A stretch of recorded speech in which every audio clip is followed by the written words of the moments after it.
भंडारा गोंदिया लोकसभासाठी उद्या मतदान पार पडणार आहे। पोलिंग पार्टी आपल्या आपल्या बूथाकरिता निघाली आहे।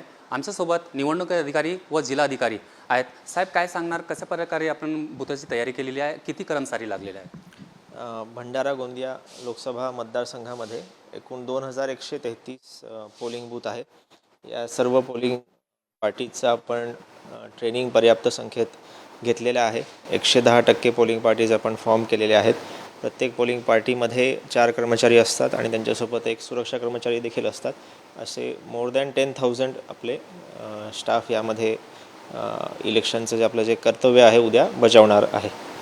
आपल्या सर्व व्ह्युअर्सना आपल्या या न्यूज चॅनलच्या माध्यमातून माझं असं आवाहन आहे की 19 तारखेला जे मतदान होणार आहे, ये वाला लेते हैं। Inverter AC. आप गैम्बलर हो ना?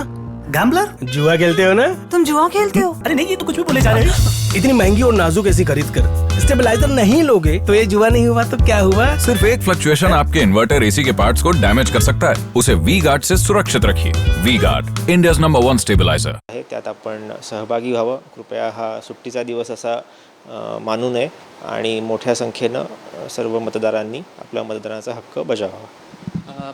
भंडारा गोंदिया लोकसभामध्ये किती केंद्र धोकेदायक आहेत? क्रिटिकल पोलिंग स्टेशन आपले 34 आहेत।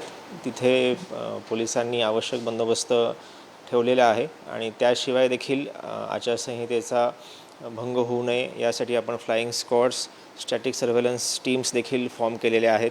आपल्याकडे सेंट्रल आर्म पोलीस फोर्स आणि कर्नाटकावरून देखील एक कंपनी इथे दाखल झालेली आहे आणि त्यांच्या माध्यमातून काही दिवसांपासून आपलं फोर्स डिप्लॉयमेंट प्लॅननुसार area domination exercise, route march हे देखील करण्यात येत आहेत।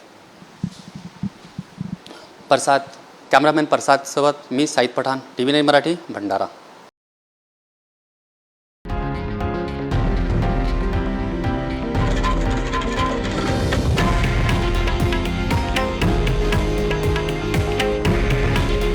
हे आहे देशातील नंबर 1 न्यूज नेटवर्क आणि आपण पाहत आहात TV9 मराठी। काळजी तुमची, हित महाराष्ट्राचं।